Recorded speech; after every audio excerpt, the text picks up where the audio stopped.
So I guess I spoke too soon on the Honda Rancher. After I made that video, we got it running, ran great. We took it down the road.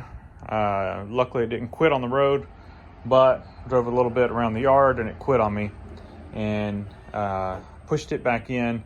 It's been sitting for a week. Let's see if it'll start up. You hear the fuel pump, and you can hear it. Definitely you can hear the fuel pump.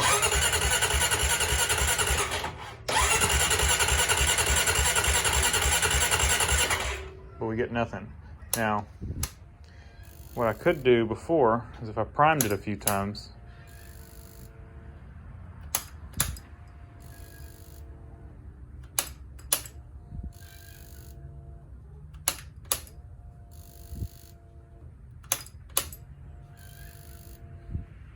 let's see. I don't even want to do that. So let's pop the quickest check to see if it's fuel. Is we're going to pop the air cleaner cover off, take the air filter out because I don't want to spray it with brake or carb cleaner. Don't want to spray the element with it.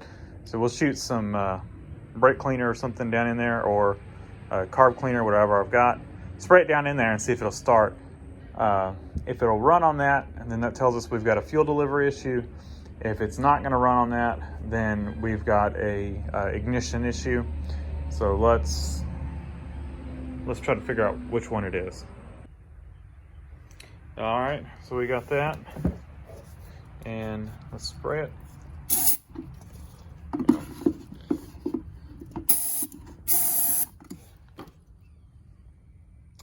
Maybe I should, well, let's try it and see what it does.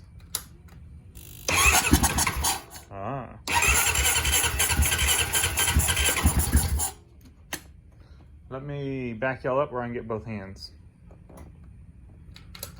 All right, let's see.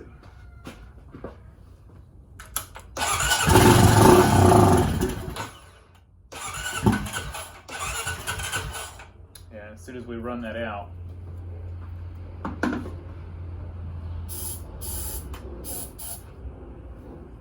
try one more shot.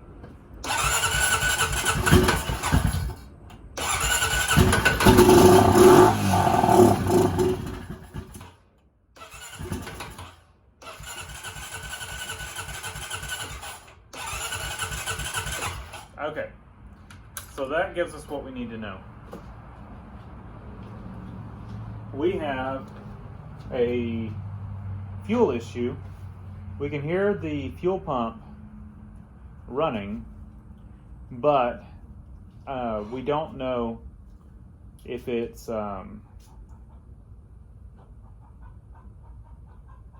pumping fuel. So I think we have an issue with the fuel filter. I'm just going to go on a hunch here. I could be wrong, could be an injector issue, or it could not be firing the injector or something like that. But to me, the most likely thing that would happen, especially since this thing's set, is that this thing did have old fuel in it.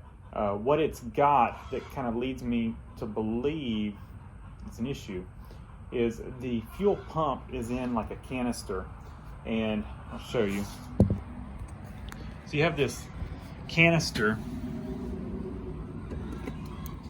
right in there, and that houses the fuel pump. You got what, from what I can tell, it looks kind of like a regular automotive fuel pump. It sits in that canister. That canister just holds fuel. So your fuel tank just fills up that canister, and then that canister houses the fuel pump, and the only filter this thing has is like a filter sock on the bottom of that pump. And it so to me, thinking about this, you've got a small little canister of fuel sitting there, aluminum, and if that fuel developed much water, you might have some corrosion in that canister, all kinds of things, or the fuel could have gummed up in there. So that's kind of what I'm leaning towards, is that fuel sock is plugged up in that, because I was able to, if I prime the fuel pump quite a few times, I could get it to run just for a second. You know, it would fire off. So to me, that kind of rules out injector. I don't know that I can get it to do that now. But when it first quit on me, if I kept cycling the fuel pump, I could finally get it to just run for just a second. So that tells me the fuel pump itself is probably working, or trying to, and that because you can hear it run. It's not like you don't hear it run. If you listen, turn the key on. You hear it run? That clicking noise is over at the throttle body. That's something on the throttle body, but that you can hear the fuel pump humming, and you know I'm sure it's set to run for so many seconds, and then it cuts off, which is what you hear. You hear it priming. So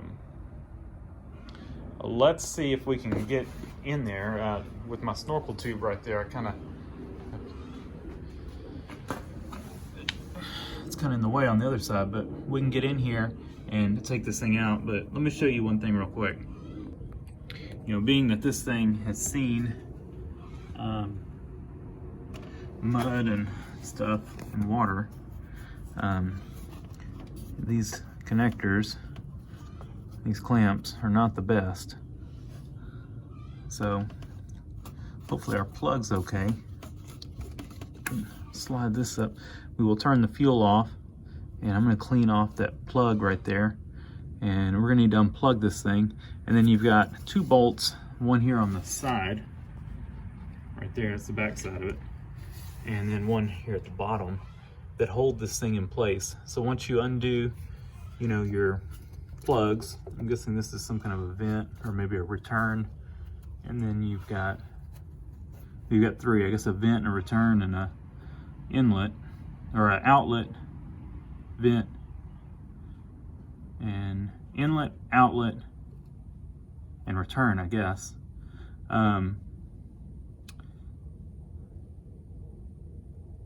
Yeah, it seems to be what you got. So let's get all these off. Like I said, not gonna be the easiest. Once we get that plug on there, we should be able to scoot these up, undo these clamps. We'll turn the fuel off. I'm gonna undo these bolts, and we'll get this thing out of here. It feels like, yeah. That one may not be a bolt. That one might just push in there. I don't really feel a head on it unless it's a screwdriver head. I'm trying to feel it. It doesn't feel like a hex head down there. Guess y'all can look and let me know. They just sit down in there. So we know we got a bolt over there. Let's get that, well, let's undo our lines and our plugs. We'll get that out, and then we're gonna get this thing apart, or out and apart. So I figured before we dig too deep in the fuel pump, I undid these two lines. One of them I think is a return, and one of them is the inlet. And I figured we would turn the gas on and make sure we're getting fuel in.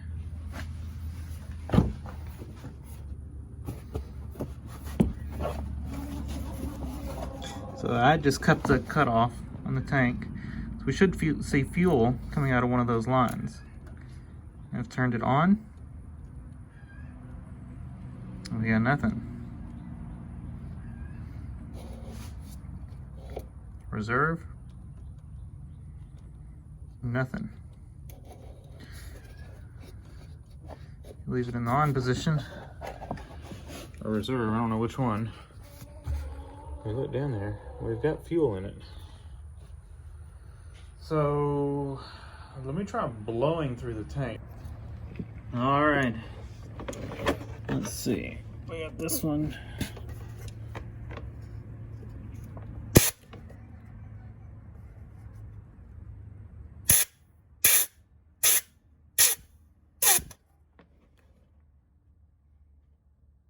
And it's like, it will not blow through.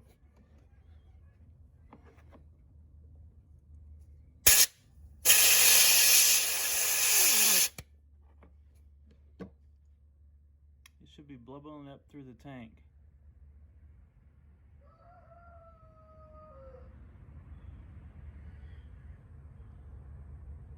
Our return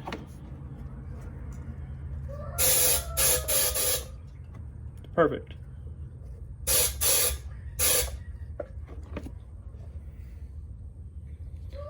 But the supply line, let's put it in a different position. That position right there is reserve. We're going to flip it all the way down to on. And we should